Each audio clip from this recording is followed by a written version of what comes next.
знаеш ли нещо повече за това, че новите шефове на ЦСКА имат идея в септември в зала 1 на НДК да има общо събрание между феновете, за да потушат войната, т.е. между отделните фракции, които имат много различия. Запознат ли си с това? Запознат съм. Аз съм в момента доста дейно участвам в тази организация. Ти ли даде идея? Не. Не съм дала с идеята. Подкрепям идеята. Пак това ви казвам, няма война между фракциите, това е някаква глупост. Защо тогава се налага това общо събрание? Трябва да се направи общо събрание и всичко да си е по местата както трябва. Трябва да се излъчат хора от нас, феновете, които да съблюдават какво се случва в нашия ЦСКА. Допуснахме последните години да бъдем лъгани от група хора, които, представяйки себе си за големи армейци, се оказа, че ни докараха до там да сме са В група. Моята заявка, още когато господин Гриша Ганчев дойде, дори преди това, когато господин Манджук Финджов дойдеха, и моята заявка към тях беше следната. Значи, ако искате да работим заедно, ако искате всичко да се върши в благото на ЦСКА, не искаме да излъчиме хора, които да седат и да виждат какво се случва. Не искаме повече всичко да е под масата, да се прави в тъмни доби и да се правят някакви сделки и виждаш за какво става въпрос, колко футболисти ни осъдиха, които не са играли по една минута. И ако някой иска да ме убеди, че това е грешка, а не е целенасочено и точно на ЦСКА, няма как да стане. Значи Бенжалюн, Тенгариня, Нилсон, милиони се търсят от хора, които буквално има някои, които не са играли една минута. Това беше моята заявка. Не да се мешаме в ръководството, не да кадруваме, не да определяме ние правилата, да събличаме, да обличаме, да казваме кой ще играе, кой няма да играе, кой ще е треньор, но искаме просто да знаем какво се случва. Това е просто да знаем, за да не сме в неведение и нищо повече. И ако не сме съгласни, ще изразиме своето несъгласие. Когато имаме градивна критика, ще отидем и ще кажем нашето мнение. Тук не става просто само да хейтваме, нали? Защото, пак ти казвам, 10, 20, 30, 50 или 100 хиляди човека, които идват на стадиона, няма как всички са с едно мнение. Няма как. Едни обичат Гриша Ганчев, други обичат Васил Бошков, трети обичат Александър Томов. И такива има, колкото и странно да звучи.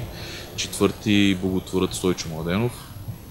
Пети искат Христо Стоичков, шести Любо Пенев. Ние имаме толкова много легенди, че няма как нали, хората да са разделени точно от това нещо, че всеки има лични предпочитания. Не сме разделени като цяло. Значи, като цяло всички обичаме ЦСКА, подкрепяме ЦСКА. На едно мнение сме, че тези неща, които се случват в момента, трябваше да станат рано или късно. Ще минем през В група, ще дойдем в А група, сме още по-силни.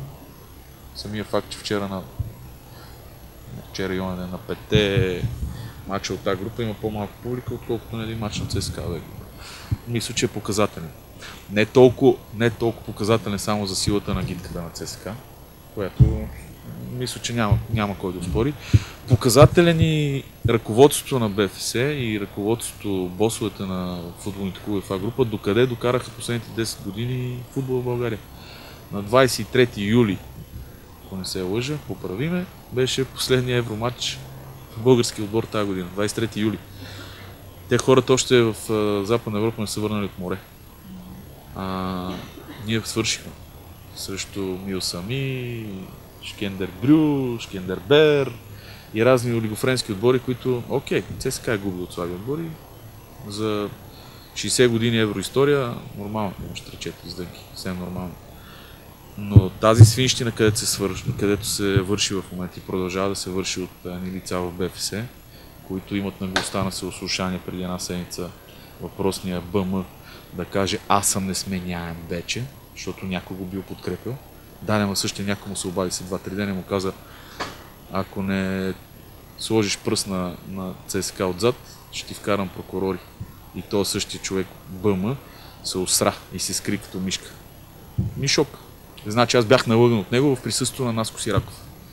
Бях налъган жестоко от него в присъствието на Наско Сираков. Значи, такива работи ми бяха наговорени, такива неща, че в крайна сметка този господин имаше наглостта с задна дата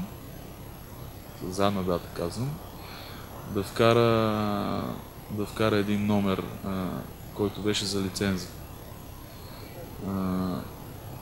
Средата на април подадахме документи, а бяхме пуснали номер, който да ни седи входящ, да ни седи март месец, докато нямахме още готови документи. Този под вещото ръководство на това лице. Да влизат прокурори сега и да видим докъде ще се стигне. Този човек не е за затвор, той е за доживотен затвор.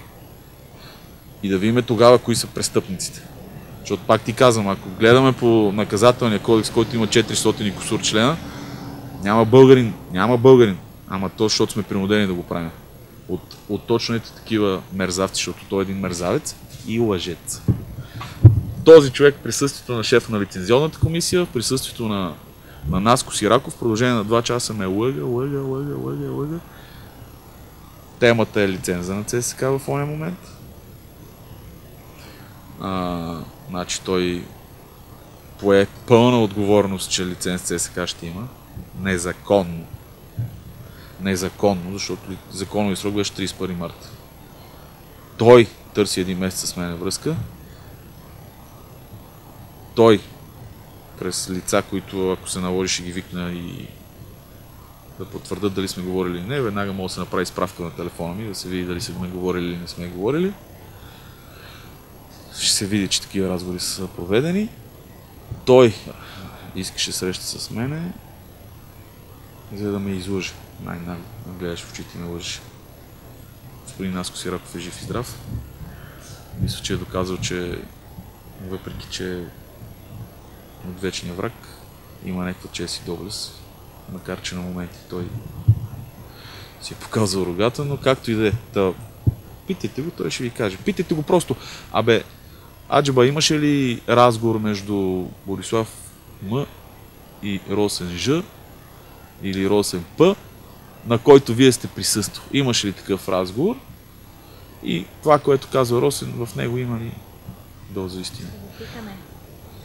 Без да ви дава точни, конкретни обяснения какво сме говорили, как сме говорили, просто да ви отговори с да или с не, дали е бил там, дали е присъствал на такъв разговор и да стане да си тръгне. Нали?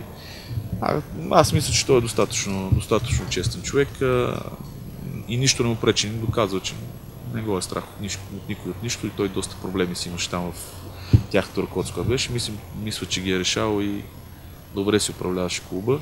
За наше щастие, този човек беше изгонен от там, от Подуяне. За наше щастие казвам, защото по един или друг начин, в повечето случаи по другите начини, защото те обичат да бачкат по другите начини, Левски правеше това, на което се целеше. Може да видите историята последните 25 години, той като ръководител и като футболист, колко титли имат и колко имат без него. Като го няма него, какви са успехите и като да той там какви са успехите. Така че питайте го, той да ви каже с една дума. Да или не, мисля, че е достатъчно на всички хора да разберат. Пак казвам, въпросният господин, който в момента се изживява като ся и сьо българския футбол, а доказа, че е един нещастен ръководител. Ние от 11 години нямаме голям форум. Няма да имаме бъдещи 11. Стигнахме до там, че се бориме да сме трети в група, да играем някакви баражи с трети в група. От 6 отбора трети. Да се бориме да сме трети, защото сме четвърти. Показателно е нивото на групата, показателно е посещеността. Това нещо, ако не са те виновни като ръководители, не знам кой. Феновете ли са виновни, че не ходиме на стадиона? Сигурно пак ние сме виновни, че не ходиме на стадиона. Трябва да ходиме, да им гледаме свинщините, да им гледаме наредените мачове, да им гледаме толерирането на определени отбори. Гледа ли онен ден мача от Монтана Лудогорец? И какво ще кажеш за Дуспата? А ти какво ще кажеш? Не знам, защото аз не съм го гледал и чух коментари само. И какво бяха те? Че Дуспата била смешна и затова питам твоето мнение. Наистина не съм го гледал. Не съм наистина. Не гледам български футбол, освен ЦСКА. Не си правим етап. Не гледам, не си плащам диема, не гледам български футбол. Не ме интересува. Наистина. След тази свинщина, която створиха миналата година, гледах 90% от мачовете в българското първенство. 90% съм ги гледал. Кажа, че Пирин и Берое ми е по-интересно от мачовете на не от Дели Орман. Наистина, защото ще ти кажа, Пирин и Берое излизат, играят, ритат, бутат, скачат колкото могат, окей, играят, ама играят футбол. Виждаш, ама не какво играят ганкиното с покупки за 2, 3, 5, 10 милиона, нали ги виждаш? Ядат кремвирши и хот-доци набиват и им се плащат билетите да ходят на гостувания. И докъде стигнаха? Докъде стигнаха? Ето, големите им надежди, но днес 1400 човека на домакински мач. Така че да погледнат, да влезнат в БФС, да погледнат ръководството какво е свършило. Те свършиха много работа, между другото, да ти кажа, перфектна работа по лицензирането на Лудогорец, Берое и още 2-3 отбора. Свършиха и много работа. Незаконно ги администрираха в първенството. Така че, като се погледне реално, да, всъщност аз не съм прав. Вършат доста работа за определени отбори обаче. За определени отбори. Да се направи проверка, ето има го от няколко дена в медийното пространство, върви навсякъде незаконното 2011 година влизане на сегашния футболен клуб Лудогорец. Незаконно казвам, защото абсолютно незаконно. Ново дружество, което директно става в групата, в която е предишното дружество регистрирано. Става пряк наследник, ново акционерно дружество. Те твърдат, че е незаконно. ЦСК по този начин да бъде администрирана в група. И в такъв случай дайте да направим проверка с Берое, с Лудогорец.